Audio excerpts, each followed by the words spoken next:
하더라. 아멘. 오늘은 우리가 고난 중에 왜 하나님을 찾아야 하는지, 고난 중에 왜 기도해야 하는지라는 질문을 가지고 말씀을 준비했습니다. 사람들은, 특히 저는요, 힘들고 어려울 때 기도하라고 합니다. 하나님 앞에 기도해야지, 하나님의 은혜를 구해야지라고 말합니다. 하나님이 우리 기도를 들으시고 우리의 어려움을 해결해 주신다라고 말합니다. 그런데 실제로는 기도해도 응답받지 못하는 경우가 많습니다. 내 키가 자라기를, 내 몸이 회복되기를, 내 앞날에 내가 원하는 대학에 가기를 소망하며 기도했지만 그 기도가 응답받지 못하는 경우가 많습니다. 다윗도 마찬가지였습니다. 사울의 공격으로 어려움을 당할 때 그 문제가 즉시 해결되지는 않았습니다. 사무엘에게 도망쳐서 사무엘과 함께 기도했지만 사울의 공격은 계속됐습니다. 하나님, 저 사울 왕이 저를 죽이려고 합니다. 이러이러한 마음으로 이러이러한 행동을 하며 저에게 자객을 보내기도 하고 창을 던지기도 하고 저를 위험 가운데 빠뜨리기도 합니다. 저를 좀 구원해 주십시오. 사무엘 선지자여, 나에게 하나님의 은혜를 좀 허락해 주십시오라고 간절하게 기도하고 사무엘과 함께하면서 주님 앞에 주님의 은혜를 구하며 나아갔지만 그 사울의 추격은 여전히 계속되고 있습니다. 그럼에도 불구하고 오늘 말씀을 보면 다윗은 또 하나님을 찾습니다. 하나님의 사람인 제사장 아히멜렉에게 찾아갑니다. 선지자 사무엘에게 찾아가서 함께 기도했지만 하나님의 응답이 없었고, 그리고 그 후로도 요나단으로부터 사울 왕이 자신을 죽이려고 하는 것이 확실하다는 이야기를 들었음에도 불구하고 이 시간 다윗은 또 하나님의 사람 제사장 아히멜렉에게 찾아가 하나님의 도움이 필요합니다. 하나님의 은혜가 필요합니다. 라고 기도하며 나아갑니다. 왜? 다윗은 번번이 하나님 앞에 그가 원하는 기도의 응답을 받지 못했음에도 불구하고 이렇게 계속해서 기도하는 걸까요? 계속해서 왜 하나님을 찾는 걸까요? 저는 여기에 하나님의 은혜가 있다고 생각합니다. 내가 원하는 방식과 결과는 아니더라도 분명한 하나님의 은혜가 하나님 앞에 기도하는 자들 가운데 임하기 때문입니다. 내가 원하는 방식은 아니에요. 사울의 추격이 당장 끝나는 것은 아니에요. 당장 내가 도망자의 신분에서 벗어나는 것은 아니에요.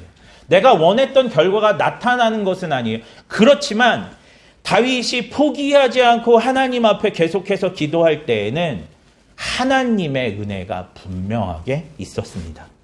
사울의 공격이 멈춰지지 않더라도 분명히 다윗을 구하고 건지시는 하나님의 은혜를 기도할 때마다 다윗은 경험했습니다.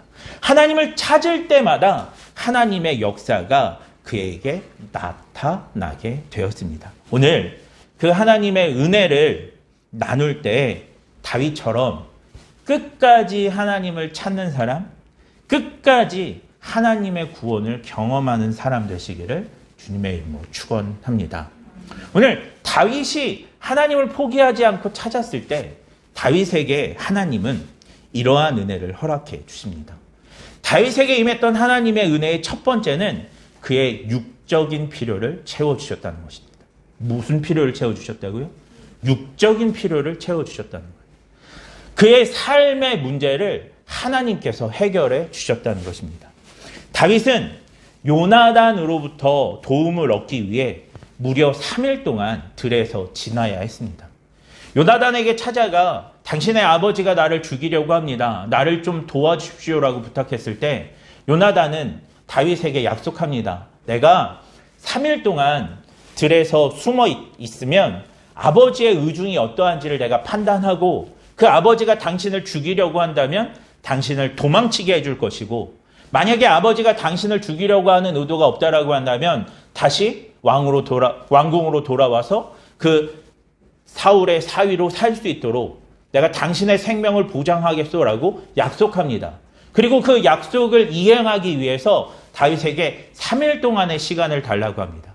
3일 동안 다윗은 들에서 그렇게 요나단이 어떠한 이야기를 가지고 올지를 기다리며 3일 동안 들에서 지내야 했습니다. 여러분, 그 정글의 법칙? 김병만의 정글의 법칙 보신 적 있으십니까? 그 김병만의 정글의 법칙처럼 정글과 같은 곳에서 3일 동안 이 다윗이 지내야 했다라는 거예요. 먹을 것? 충분하지 않았습니다. 잠잘 곳?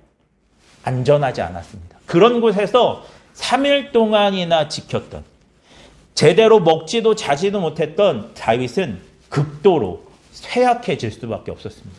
그리고 나서 요나단으로부터 아버지가 당신을 죽이려고 하는 것이 분명한 사실이니 빨리 도망치라는 이야기를 듣고 찾아간 곳이 제사장 아히멜렉의 집이었습니다.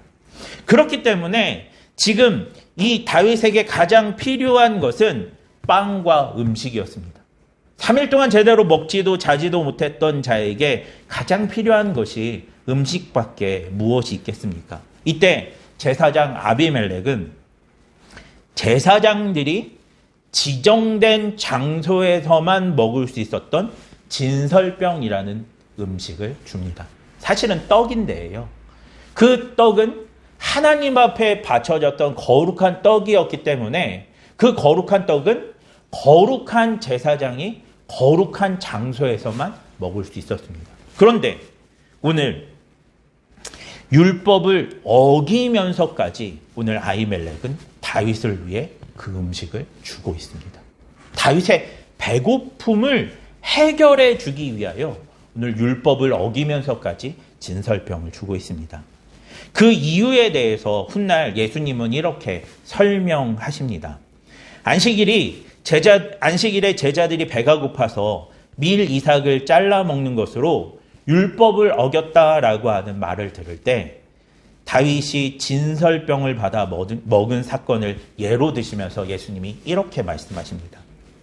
나는 자비를 원하고 제사를 원하지 아니하노라 하신 뜻을 알았더라면 무죄한 자를 정죄하지 않았으리라.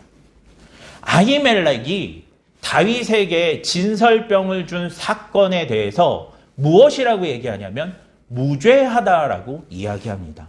그리고 그 무죄한 이유에 대해서 무엇이라고 얘기하냐면 하나님은 자비를 원하시는 분, 하나님은 굶주린 자에게 빵을 주시기 원하시는 분이기 때문에 그가 무죄하다라고 말씀하고 있습니다. 하나님은 예배라고 하는 행위보다 사람을 살리는 일에 더 관심이 많다는 뜻입니다. 굶주린 자에게 빵을 주는 행위가 하나님을 기쁘시게 하는 진짜 예배라고 설명하고 있는 것입니다. 이를 통해서 우리는 하나님을 찾아오는 자의 삶의 문제에 대해서 하나님이 결코 가볍게 여기지 않는다는 사실을 알 수 있습니다. 하나님은 우리의 먹고 사는 문제를 결코 가볍게 여기지 않으십니다. 실제로 엘리야가 이세벨의 공격에 지쳐서, 이세벨이라고 하는 여인의 공격에 지쳐서, 그 여왕의 공격에 지쳐서 하나님의 일을 포기하고 하나님의 나라의 일을 포기하고 이제 광야에서 죽기를 청할 때 하나님이 어떻게 하신 줄 아십니까? 하나님은 천사를 보내셔서 그의 머리맡에 숯불에 구운 떡과 물 한 병을 놓아주십니다. 이제 너무너무 지쳐서 이제 저 살기가 어려워요. 저 살 수가 없어요. 제발 저를 죽여주세요라고 그렇게 기도하는 엘리야에게 하나님이 하셨던 행위는 무엇이냐면 그에게 떡과 물을 허락해 주시는 것입니다. 그럼에도 불구하고 엘리야가 힘을 내지 못하자 하나님은 또 천사를 보내셔서 그에게 떡과 물을 또 먹게 하십니다. 언제까지? 그가 힘을 내서 다시 하나님의 일을 할 수 있도록, 힘을 내서 다시 하나님의 비전을 찾을 수 있도록 하나님은 그에게 빵과 음식을 계속해서 먹게 하십니다. 이처럼 하나님은 하나님을 찾는 자의 육적인 필요를 채우십니다. 우리가 결코 굶어 죽지 않도록, 얼어 죽지 않도록 역사해 주십니다. 그렇기에 정말 죽게 되었을 때 우리는 빵을 주시는 하나님을 찾아야 하는 줄 믿습니다. 우리의 삶에 문제가 있을 때, 그 문제가 너무 크게 느껴질 때, 그 문제가 해결되지 않아서 내가 죽게 되었을 거라고 생각할 때 우리는 하나님을 찾아야 됩니다. 그러면 하나님께서 배고픈 우리에게 빵을 주십니다. 굶주린 우리에게 음식을 허락해 주십니다. 그래서 우리가 다시 힘을 낼 수 있도록, 죽지 않도록 우리의 생명을 보존해 주시는 줄 믿습니다. 두 번째, 다윗에게 임했던 하나님의 두 번째는 그의 영적인 필요를 채우셨다는 것입니다. 하나님은 먼저 다윗에게 육적인 필요를 채우신 이후에 영적인 필요를 채워주십니다. 빵과 음식을 받아 먹은 다윗이 이제 아히멜렉에게 다시 요청합니다. 하나님의 제사장에게 요청하기에는 이상한 요청을 합니다. 혹시 무기가 있지 않습니까? 저에게 줄 무기가 없습니까? 라고 묻습니다. 도망하면서 그에게 가장 필요한 것 중에 하나가 무기라고 생각했기 때문입니다. 사실 우리 재난 영화 많이 좋아하잖아요.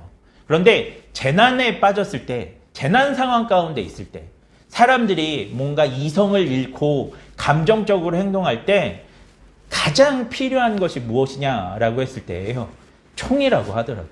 그래서 재난 상황이 있을 때에는 빵, 음식 이런 것보다 더 먼저 나를 지킬 수 있는 무기를 찾아야 한다라는 말을 들은 적이 있습니다. 오늘 다윗이 그런 거예요.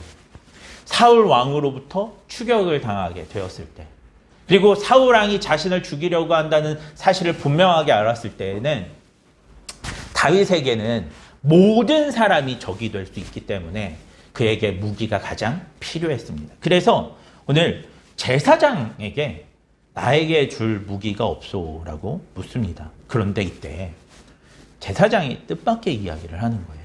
그 뜻밖의 이야기가 9절 말씀에 기록되어 있습니다. 같이 한번 읽어볼게요. 시작.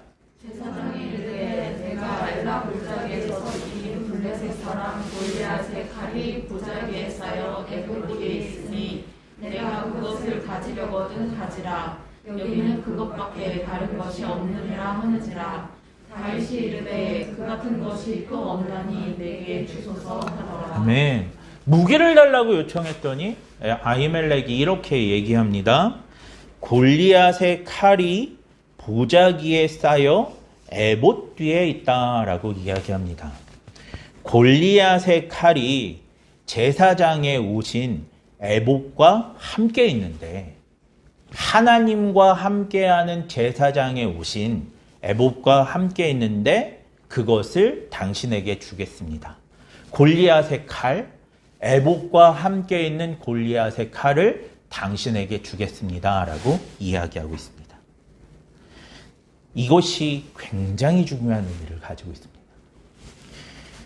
다윗이 골리앗과 싸워 승리해서 얻은 이 골리앗의 칼은, 다윗이 골리앗과 싸워 승리해서 얻은 이 골리앗의 칼은 다윗에게 있어서는 하나님이 함께 하시면 그 어떤 적과 싸워도 승리할 수 있다라고 하는 믿음의 상징인 것입니다. 할렐루야. 다시 한번 말씀을 드릴게요.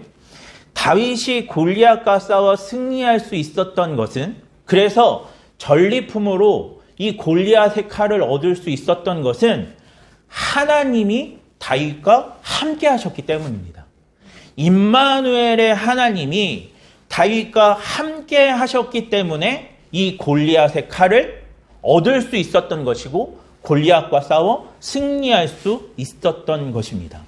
그러므로 에봇과 함께 있는 골리앗의 칼을 무기로 주겠다는 것은 앞으로도 골리앗과 싸워 승리할 때처럼 하나님이 함께 하시겠다라고 하는 약속이 이 가운데 담겨져 있는 거예요.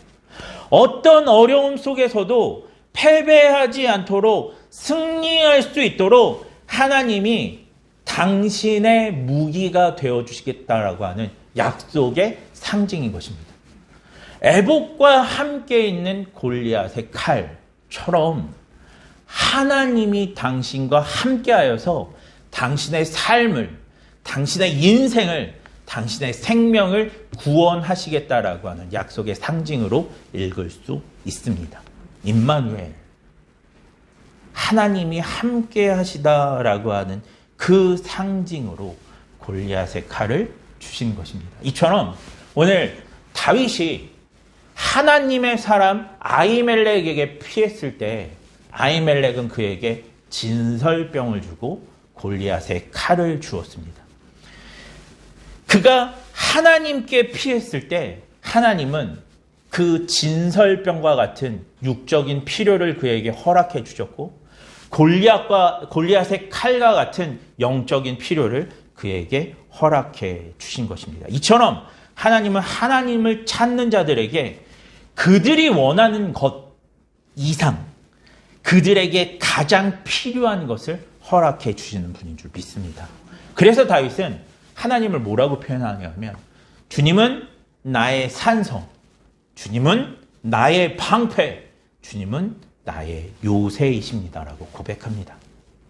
나의 가장 필요한 피난처가 되어주시고 나의 가장 필요한 것들을 채워주시는 분이시기 때문에 나에게 가장 필요했던 빵도 가장 중요했던 안전도 주님께서 허락해 주십니다라고 고백할 수밖에 없는 거예요. 주님은 나의 산성이시고 나의 방패시고 나의 피할 요새이십니다라고 고백할 수 있는 것입니다.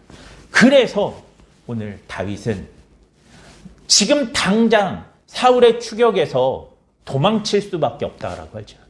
당장 이 사울의 공격을 막을 수 없는 상황이 된다라고. 지금 당장 나는 나의 집을 가질 수 없다고 할지라도, 지금 당장 내 문제는 해결되지 않는다라고 할지라도, 지금 당장 내가 원하는 것과는 다른 상황이 온다고 할지라도 하나님을 찾을 수밖에 없었던 것입니다.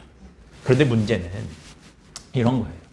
우리가 기도해도 응답받지 않잖아요 라고 이야기하는 것처럼 하나님이 그런 분인 것, 우리에게 진설병을 허락하시고 골리앗의 칼을 허락해 주시는, 우리의 육적인 필요와 영적인 필요를 채워주시는, 우리의 모든 것, 우리에게 가장 필요한 것을 채워주시는 하나님이라고 하는 사실을 자꾸만 잊어버린다는 것이에요. 그래서 하나님을 찾아야 할 때 다른 것을, 다른 우상을 찾는다는 것이 우리의 문제입니다. 왜 이런 일들이 일어나나요? 악한 세력이 우리로 하여금 하나님을 찾지 못하도록 계속해서 공격하기 때문입니다. 우리가 살고 있는 이 세상이 완전한 하나님의 나라가 아니라, 하나님의 통치를 인정하는 것이 아니라 세상 권력, 세상 주권자들이, 그리고 악한 세력이 주장하는 곳이기 때문에 우리로 하여금 계속해서 하나님을 잊어버리도록, 하나님을 찾지 못하도록 만든다라는 거예요. 제가 어저께 아내랑 글로리라고 하는 드라마를 보았거든요. 글로리라고 하는 드라마는 학교 폭력에 관한 드라마예요. 그런데 그걸 가만히 보면 어떤 메시지들이 있냐면, 제가 그랬어요. 학교 폭력 피해자가 가해자들을 찾아서 복수하는 데예요. 여러분, 복수는 좋은 게 아니잖아요. 누군가의 인생을 망치는 건 좋은 거 아니잖아요. 그런데요, 그 학교 폭력 피해자인 주인공이 복수를 할 때마다 제 마음에 통쾌함이 생기는 거예요. 누군가를 해하고 상하게 하고 아프게 하는데 그 해하고 상하게 하고 아프게 하는 그 모습들이 통쾌하다고 여기는 거예요. 사실은 그 피해자가 또 다른 가해자가 되어서 누군가를 지금 피해를 주고 있고 누군가를 아프게 하고 상하게 하고 있고, 그것으로 말미암아, 그 복수로 말미암아 또 다른 선의의 피해자가 생김에도 불구하고 그 모습들이 복수를 좀 더 했으면 좋겠다, 더 통쾌하게 했으면 좋겠다라고 하는 마음이 제 안에 들더라고요. 이것이 우리가 살고 있는 세상이 우리에게 주는 메시지예요. 거기에는, 그 글로리 안에는 하나님을 사랑하는 나의 마음, 원수를 사랑하라고 하는 하나님의 말씀은 제 머릿속에서 사라지는 거예요. 누군가를 용서하라고 하는, 용서하기를 원하시고 우리를 죽기까지 용서하셨던 그 하나님의 사랑, 예수님의 십자가 사랑은 제 마음속에서 사라지는 거예요. 우리가 살고 있는 세상이 그런 곳이에요. 그런 곳에서 우리가 살고 있기 때문에 우리는 하나님을 정작 찾아야 할 때 있는 거예요. 기도해야 할 때 기도하지 못하는 거예요. 그래서 이런 세상에 살아가면서 다윗처럼 하나님을 찾아서 우리의 육적인 필요를 채우시고 우리의 영적인 필요를 채우시고 우리에게 정말 필요한 것, 우리를 향한 하나님의 소망과 하나님의 미래와 하나님의 그 비전을 우리가 발견하기 위해서 정말 필요한 것은 무엇이냐면 하나님을 찾는 훈련이 필요한 거예요.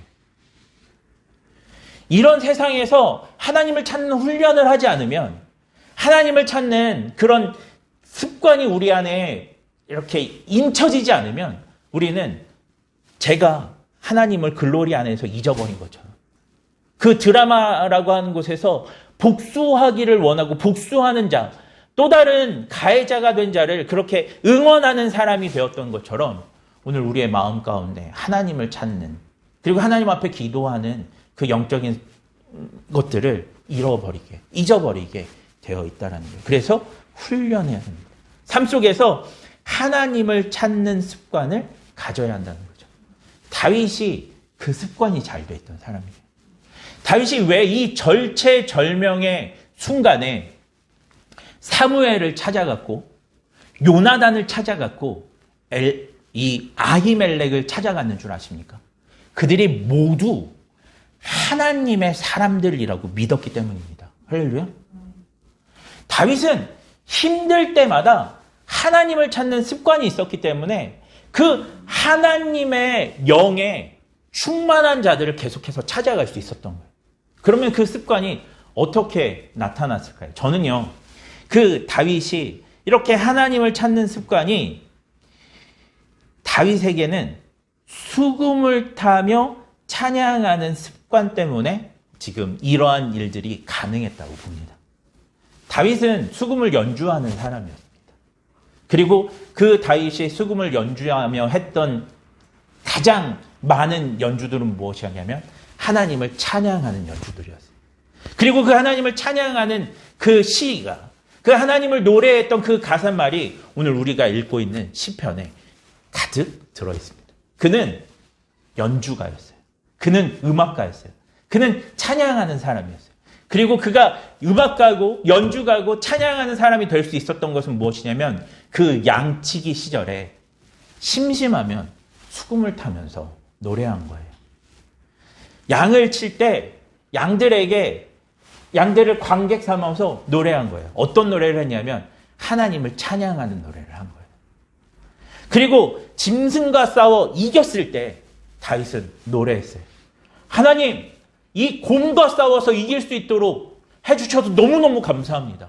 이 사자와 싸워서 이길 수 있도록 역사해 주셔서 감사합니다. 내가 지금 곰과 싸워서 이겼어요. 내가 사자와 싸워 이겼어요. 하나님, 이거는 하나님이 나와 함께 하셨기 때문에 내가 이걸 이길 수 있었던 거예요. 라고 계속해서 고백하는 찬양하는 습관이 그 가운데 있었던 거예요. 양을 잃었을 때도 다윗은 노래했습니다. 하나님, 내가 사랑하는 이 양이 죽었습니다. 하나님, 제 마음을 위로해 주세요. 그렇게 그가 찬양할 때 그 마음에 기쁨이 있었던 거예요. 그가 그를 찬양했을 때 하나님의 위로가 그 가운데 있었던 거예요. 그렇게 찬양하는 가운데 하나님의 은혜, 하나님의 음성, 하나님의 마음이 다윗의 마음을 가득 채웠고, 그리고 그 마음이 가득 채워질 때 어떤 일이 벌어지냐?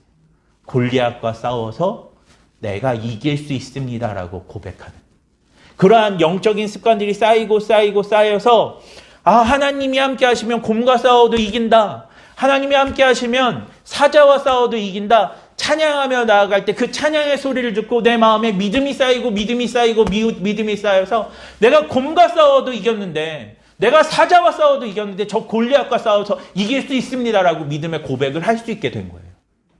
영적인 습관이 쌓여서 믿음의 사람이 되었고 그 믿음의 사람이 된 결과로 어떤 일이 벌어지냐면 진짜 위기가 찾아왔을 때 정말 골리앗과 같은 그 커다란 거대한 문제가 생겨났을 때 또 하나님을 찾고 또 하나님의 은혜를 구하고 또 하나님 앞에 기도하는 지금 당장 내가 원하는 것처럼 사울의 공격으로부터 벗어나지 못한다고 할지라도 하나님은 나의 생명을 구원해 주실 거야. 하나님은 나의 이 어려움을, 이 어려운 상태를 하나님은 새롭게 해 주실 거야 라고 그렇게 믿음으로 주님 앞에 나아간 거예요. 시와 찬미와 신령한 노래로 하나님께 예배하는 습관이 결국에는 사무엘, 요나단, 아히멜렉과 같은 하나님의 사람을 찾게 했고 하나님을 찾게 했고 하나님의 은혜를 얻는 도구가 되었던 것입니다. 오늘 이 말씀을 기억하면서 오늘 이 영적인 습관을 갖는 저와 여러분들에게 소망합니다. 우리가 기도해도 하나님의 응답이 우리가 기도해도 우리가 원하는 결과가 나타나지 않을 수 있습니다. 그러나 오늘 말씀을 통해서 주님께서 분명하게 말씀하십니다. 우리가 원하는 결과는 아니더라도 우리에게 정말 필요한 진설병과 골리앗의 칼을 우리에게 정말 필요한 육적인 필요와 영적인 필요를 주님께서 하나님을 찾는 그 순간에 너희에게 허락해 주실 것이다 라고 약속해 주신 적이 있습니다. 이 말씀 기억하면서 오늘 하루도 주님을 찾는 이번 한 주간도 주님을 찾는 저와 여러분들에게 주님의 이름으로 축원합니다. 아멘.